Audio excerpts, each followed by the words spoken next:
Hello taurus, मैं मीघा स्वागत करती हूँ आपका अपने चैनल द हीलिंग टैरो में। आज हम जो करने वाले हैं वो एक लव रीडिंग है फॉर योर ज़ोडिएक साइन। इस रीडिंग में हम देखेंगे कि क्या सिचुएशन है आजकल आपकी लव लाइफ में, क्या फीलिंग्स हैं आपकी और आपके पार्टनर की एक दूसरे के लिए, अगर कुछ चैलेंजेस आ रहे हैं रिलेशनशिप में तो वो क्या हैं। अगर रीडिंग आपको अच्छी लगे या आपसे रेजोनेट करे तो do like and subscribe to my channel. तो चलिए बिना किसी देरी के शुरू करते हैं और देखते हैं क्या मैसेजेस भेजे हैं यूनिवर्स ने आपके लिए।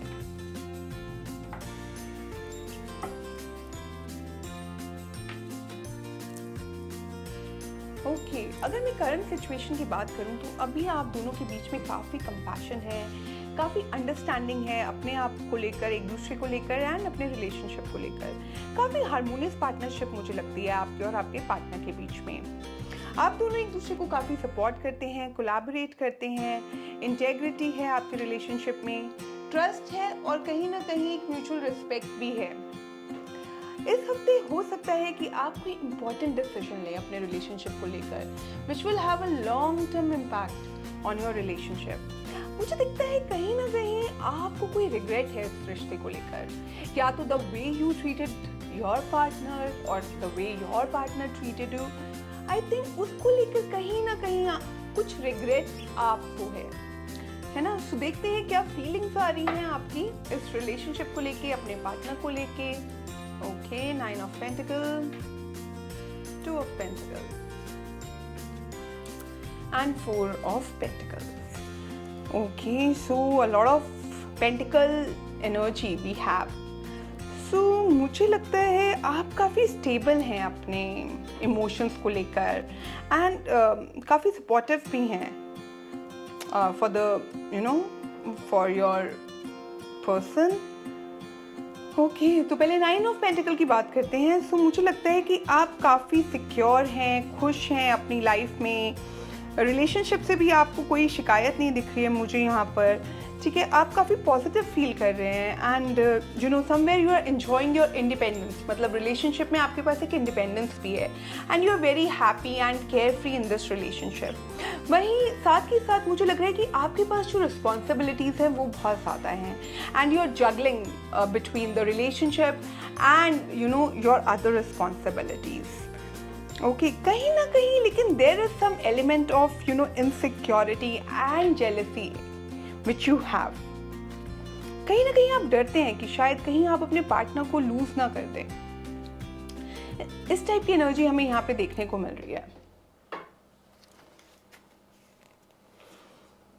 यहाँ पे देखते हैं आपके पार्टनर की क्या फीलिंग्स हैं। 7 of swords, 3 of swords and page of cups.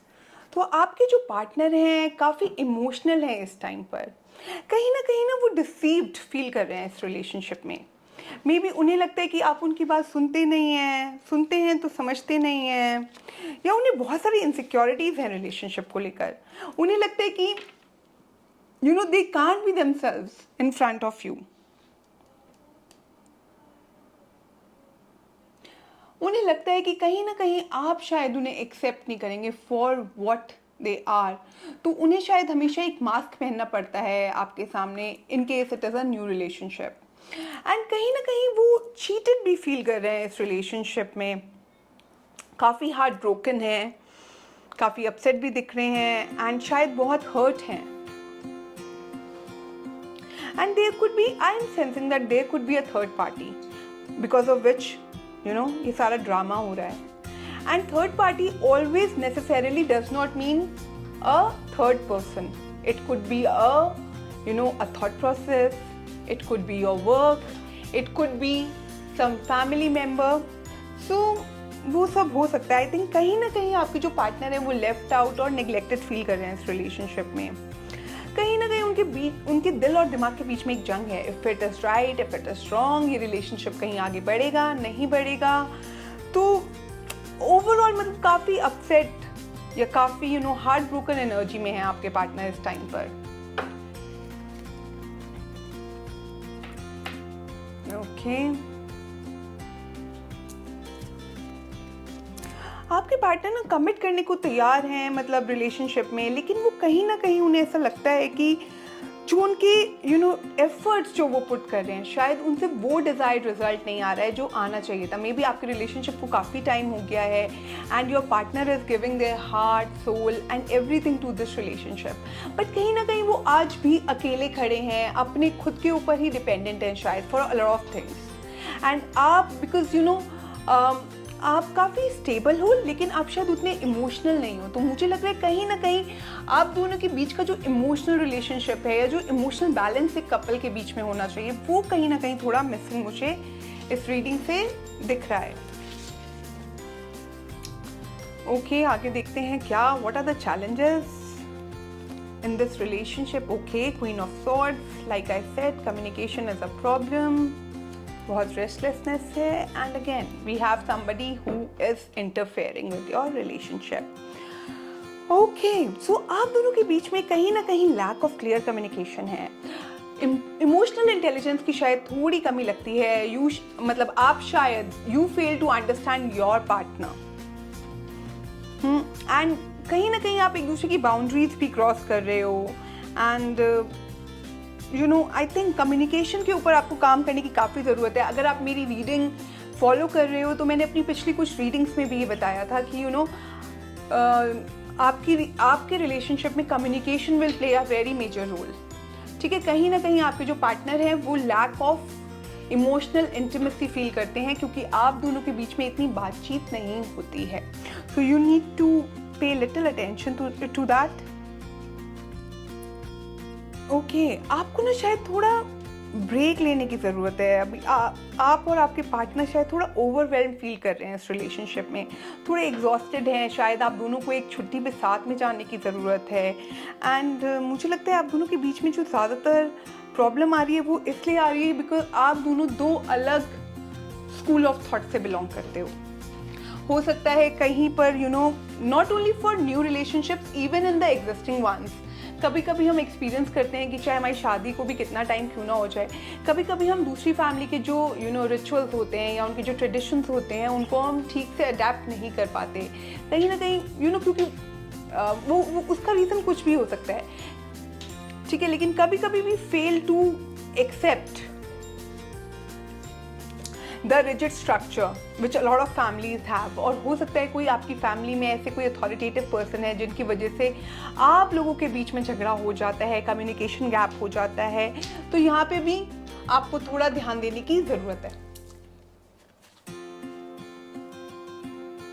Okay, यहाँ पे कहीं ना कहीं एक लैक ऑफ पेशेंस मुझे दिखाई दे रहा है, इमोशनल बैलेंस की कमी है, म्यूचुअल अंडरस्टैंडिंग भी थोड़ी कम लगती है, इमोशनल डिस्कनेक्ट मुझे दिखाई दे रहा है। लाइक आई सेड बिफोर, आपके और आपके पार्टनर के बीच में एक इमोशनल डिस्कनेक्ट है because your partner is not feeling heard in this relationship.